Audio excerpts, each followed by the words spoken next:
నిజమేనా? ఎప్పుడు జగన్మోహన్ రెడ్డి జరిగేది. బకెట్‌లో బురదంతా నింపుకొని మీకు దారి బిర్చి యార్డ్‌కి వెళ్తూ దారి పొడుగునా మిగిలిన అన్ని పార్టీల మీద జల్లుకుంటూ వెళ్ళాడట. నిజమేనా అది? ముందుగా మీకు అట్లాగే ప్యానెల్లో ఉన్న ప్రజలందరికీ కూడా వీక్షకులకి శుభోదయం. ఇప్పుడు జగన్మోహన్ రెడ్డి గారు ఒక ప్రతిపక్ష నాయకుడిగా ఈరోజు రాష్ట్రంలో మిర్చి రైతులు పడుతున్న యాతనాన్ని అడ్రస్ చేయడానికి వెళ్ళటం సమంజసమే. దాన్ని ఆక్షేపించడానికి అవకాశం లేని అంశం అది. చాలా రైట్ టైం. ఎందుకంటే ఇప్పుడు మిర్చి బాగా సీజన్. ఎట్లా అంటే మార్కెట్ యార్డ్ నిండా కూడా మిర్చి బాగా ఎక్కువగా ఉధృతంగా వస్తుంది. ఈ నేపథ్యంలో డిస్ట్రెస్ ప్రైస్ కి రైతులు అమ్ముకొని ఇబ్బందులు పడే పరిస్థితుల్లో ఇవాళ మిర్చి రైతులు చాలా అల్లాడుతూ ఉన్నారు. ఎందుకంటే ఇవాళ చూస్తే కనుక దేశంలోనే ఆంధ్రప్రదేశ్ మిర్చి పంటలో మొట్టమొదటి స్థానంలో ఉంది. ప్రపంచానికి అనేక దేశాలకి దాదాపు 15-20 దేశాలకి మిర్చి మన దేశం నుంచి ఎక్స్పోర్ట్ అవుతాం. ఇప్పుడు ప్రొడక్షన్ కాస్ట్ చూస్తే కనుక 14,700 రూపాయలు ఒక క్వింటాలు మిర్చి తయారు చేయడానికి ఖర్చు అవుతుంది రైతుకు. మరి ఈవేళ మార్కెట్లో చూస్తే కనుక 10,000 రూపాయలు 9,000 రూపాయలు 11,000 రూపాయలు అది వెరైటీని బట్టి రైతు అమ్ముకునే దుస్థితిలో ఉన్నాడు. కాబట్టి ఇవాళ ఆ పాయింట్ని ఏదైతే రైతులు ఇబ్బంది పడుతున్నారో ఆ ఇబ్బందిని మరి అడ్రస్ చేయడం అనేది ప్రతిపక్ష పార్టీగా అతని బాధ్యత నిర్వర్తించాడు. కాబట్టి ఈసీ పర్మిషన్ ఉందా లేదా, పోలీసులు పర్మిషన్ ఇచ్చారా లేదా అనేది secondary issue. But it's a right time. ఇప్పుడు కాకపోతే ఇంకొక ఎప్పుడు ఆ మిర్చి రైతులను అడ్రస్ చేసే అవకాశం ఉండదు. ఇప్పుడు చేస్తేనే దానికి ఏదైనా న్యాయం జరుగుతుంది. కాబట్టి నిన్నటి ప్రతిపక్ష నాయకుడిగా అతను ప్రతిపక్ష పార్టీ నేతగా ఆ పాయింట్ వరకు అయితే నేను అంగీకరిస్తాను, అతను సమర్థిస్తాను. అతను ఆ పాయింట్ అడ్రస్ చేశారు. అట్లాగే మేము కూడా మా కాంగ్రెస్ పార్టీ తరఫు నుంచి కూడా మేము రైతులకి అన్యాయం జరుగుతుంది, రైతులకి మంచి రేటు ఇవ్వండి అని చెప్పేసి మొత్తుకుంటానే ఉన్నాం.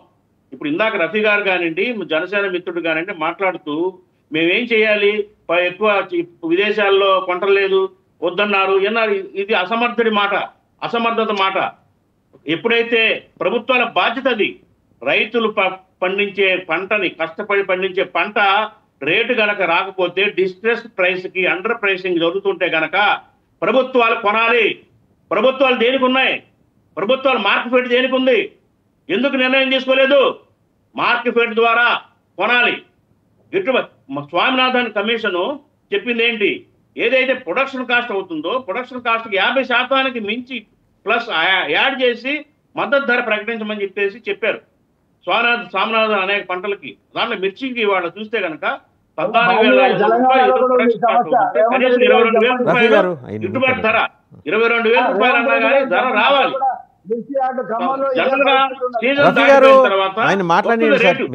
కానీ ఈ రోజు లేదు కదా.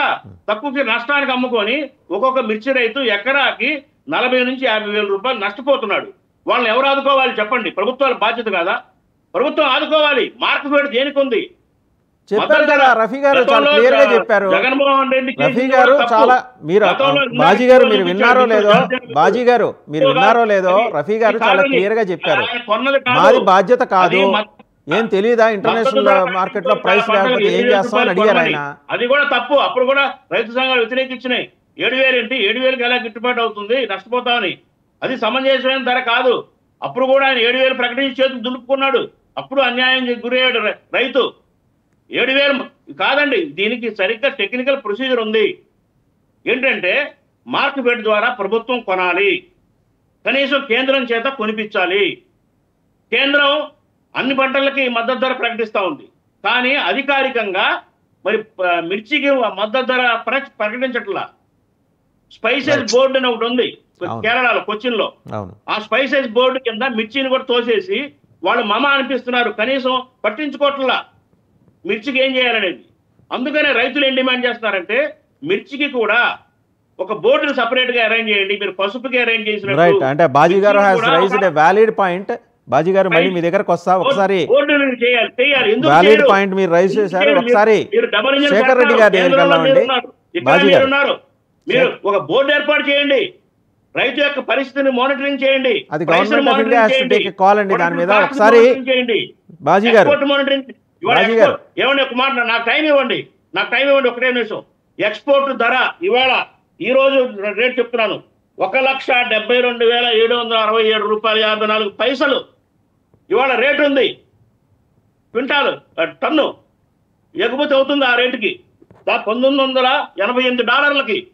కానీ రైతుకి ఎంత వస్తుందండి? ఇవాళ మార్కెట్లోకి వెళ్తే ఇవాళ గుంటూరులో 10,000, 11,000 రూపాయలు వస్తుంది. ఈ మధ్యలో ఎక్కడికి వెళ్తుంది ఆ రేటు? అట్లా రిటైల్ ధర చూడండి మీరు, మార్కెట్లో రిటైల్ ధర మిర్చి కొనడానికి వెళ్ళండి, ఏదైనా కిరాణా షాప్కో లేకపోతే సూపర్ బజార్కో 200 రూపాయలు ఉంది. అవును, ఎక్కడికి వెళ్తుంది ఆ మార్జిన్? రైట్, మళ్ళీ వస్తా బాజీ గారు, బాధ్యత ప్రభుత్వానికి కాదా అని అడుగుతున్నాను. రైట్, మళ్ళీ వస్తా. ఒకసారి శేఖర్ రెడ్డి గారి దగ్గరికి వెళ్దాం. ఈ లోపల అంబటి రాంబాబు ఏం మాట్లాడారు ఒకసారి చూద్దాం. మార్కెట్ ఎందుకు ఉంది? రైట్, ఇవన్నీ డెఫినెట్ గా కూటమి ప్రభుత్వం దీని మీద మాట్లాడాలి.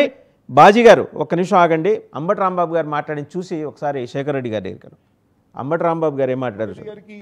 11 సీట్లు వచ్చినా జగన్మోహన్ రెడ్డి గారు రోడ్డు మీదకి వస్తే వేలాది మంది ప్రజలు వస్తారు. ఇది అందరికీ తెలిసినటువంటి సత్యం.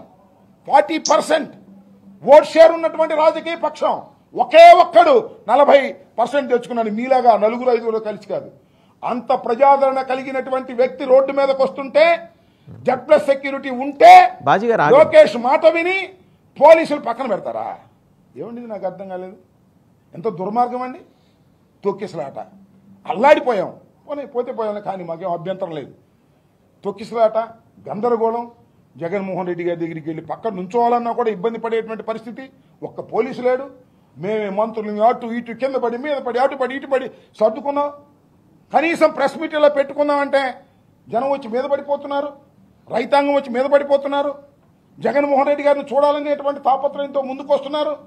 ఒక్క పోలీసు కూడా లేకోకుండా మమ్మల్ని ఇబ్బంది పెట్టాలని కుట్ర కదా లోకేష్. ఇది తప్పు కదా. ఇది రైట్, శాశ్వతం ఈ ప్రభుత్వం. శేఖర్ రెడ్డి గారు, ఈ అధికారం ఆయనేమో జనం వచ్చే మీద పడుతున్నారన్నారు, వీళ్ళందరూ ఏమో గూండాలు వచ్చారంటున్నారు. ఏది నిజం అండి ఇందులో? రైతులు వచ్చారా,